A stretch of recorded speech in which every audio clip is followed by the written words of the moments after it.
이 노벨상 수상자를 보면은 아인슈타인은 여기서 베른에서 특허국 사무국 직원으로 근무할 때 상대성 이론을 발표했습니다. 1905년입니다. 여기서 대학을 나왔어요. 그러나 국적은 뭐 몇 번 바뀌고 최종적으로는 저 미국에 가서 살았으니까 독일 국적일 때도 있고, 그러나 이 스위스와 연관해서 아인슈타인을 생각하게 됩니다.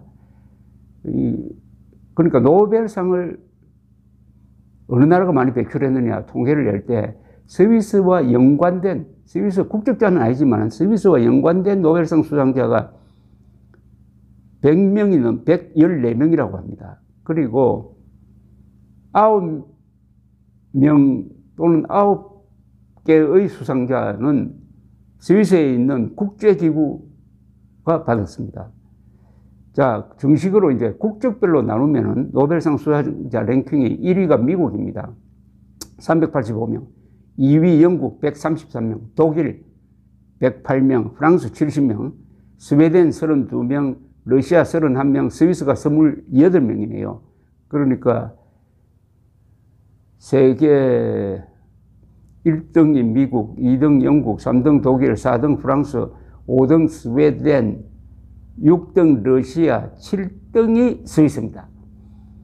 그리고 동률로 일본이 28명 받았습니다. 대단하죠.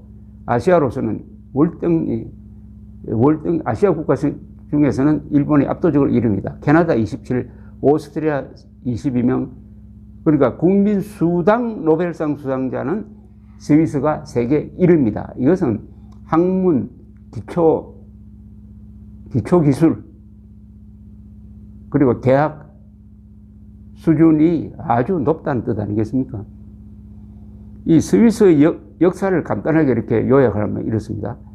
1291년에 이 각 칸톤, 각 지역별로 뭉쳐가지고 스위스라는 나라를 만들자는 이 공동체의 약속을 시작을 합니다. 1291년입니다. 1499년에 오스트리아 합스부르크의 맥시밀리안 1세 황제군을 무찌르고 사실상 독립을 확보를 했습니다. 그 다음에 팽창 정책을 쓰다가 그게 제동이 걸립니다. 1515년에 스위스 용병이 밀라노 근처의 마리나노에서 프랑스와 1세와 베니스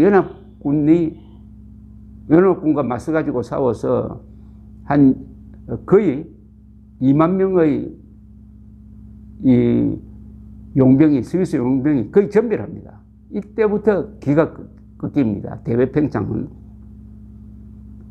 그리고 1525년 파비아 전투에서 교황측 연합군 편에 섰다가 스위스 용병이 또 대패를 합니다. 이렇게 함으로써 스위스는 또 두 번째 꺾이는 거죠. 그리고 1527년 카를 5세 황제군이 신성로마 황제군입니다. 로마를 약탈합니다. 이럴 때 이 바티칸에 파견되었던 스위스 용병이 클레멘스 7세 교황을 지키기 위해서 끝까지 싸우다가 몇십 명 남겨놓고 다 전멸합니다. 그리고 16세에서 18세기 사이 300년 동안은 이 스위스 용병이 주로 어디에 취직을 많이 했느냐 하면 프랑스입니다. 프랑스 정규군의 용병 부대가 항상 있었습니다. 그러다가 1892년 루이 16세가 폭도들로부터 습격을 당할 때 약 1000명의 스위스 용병은 이 금위병이 다 도망갔는데도 불구하고 끝까지 싸워서 거의 전멸해버립니다. 거의 전멸하는 이런 위대한, 어떻게 보면 계약 정신을 발휘하는데, 1812년 나폴레옹이 모스크바로 쳐들어갈 때는 이 스위스 용병연대 1개 연대가 참가를 했다고 합니다. 1848년에 법률로 바티칸을 제외한 외국군에 이제 스위스 용병은 보낼 수 없다라고 이렇게 법률로 딱 정해져 버립니다.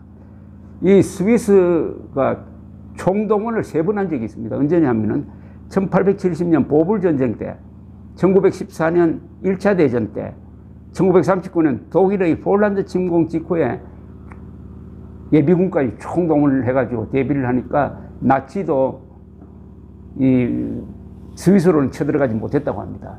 스위스를 여행하다가 보면 산꼭대기에 무슨 건축물이 들어 보입니다.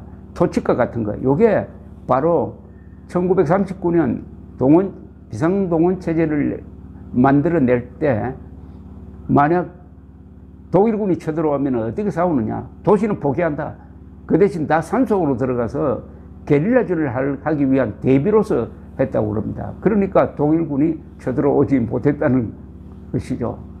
이 스위스가 왜 이렇게 세계 1위가 많으냐 하는 것을 종합적으로 보면 이렇습니다. 첫째, 개인의 자유를 보장하는 대신에 법치를 엄격하게 합니다. 그리고 세금을 낮춥니다. 그리고 공무원들이 청렴합니다. 이러니까 그 결과적으로 어떻게 되느냐. 제조업이 발달하고 외국의 기술자들이 스위스에 많이 몰려오고 인플레도 낮을 뿐만 아니라 실업률이 2%밖에 안 됩니다. 독일, 프랑스 이런 데는 실업률이 보통 10%까지 올라가지 않습니까? 이러니까 경제가 잘 된다. 이게 바로 작은 세금, 공무원 숫자를 줄인다. 그러면 일자리가 많아진다는 이 자유주의 경제의 성공 원리가 바로 여기서 집행되고 있다 보면 됩니다. 무엇보다도 이런 악조건에서 이런 나라를 만들기로 결심했던 이 스위스 사람들이 세계에서 가장 똑하고 한편으로는 가장 현명한 사람들이 아니겠습니까? 가장 폐쇄적인, 바다도 없는 가장 폐쇄적이고 산밖에 없는 것 같은 이런 나라에서 용병으로 먹고 살다가 작심을 하고 자주국방 해가지고 이런 나라를 만들었다는 감동을 주는 나라가 바로 이 스위스입니다. 그래서 스위스 모델은 독특합니다. 이게 독특해서 다른 나라가 따르기는 힘들지만 여기에 몇 가지 원칙이 있어요. 특히 한국 같은 나라는 스위스의 자주국방을 배워야 합니다. 우리가 자주국방 하면 이스라엘 이야기를 하는데 어떻게 보면 이스라엘식 자주국방의 원조가 이 스위스입니다. 근데 스위스에 대해서 또 오해하고 있는 것 중에 하나가 스위스는 산밖에 없지. 그렇지 않습니다. 스위스의 산지는 약 60%로서 우리보다 오히려 산이 적은 편입니다. 평지가 많아요. 이 스위스는 평지가 많습니다. 그 평지에서 도시가 발전하고 거기에 공장을 막 돌리고 하는 거죠. 스위스 하면은 그 이미지가 딱 들어맞는 사람이 한 사람 있습니다. 바로 테니스의 황제라고 불리는 로저 페데러입니다. 로저 페데러 선수가 이 코트에서 보여주는 아주 섬세한 예절 바른 정확한 그리고 불굴의 투지 그러면서도 신사다운 항상 정리된 모습 그게 바로 스위스란 나라의 국격의 하나의 인격으로 성화된 게 아니냐 하는 생각이 들었습니다. 스위스 동영상을 계속 여러분들에게 제공해 드리겠습니다. 감사합니다.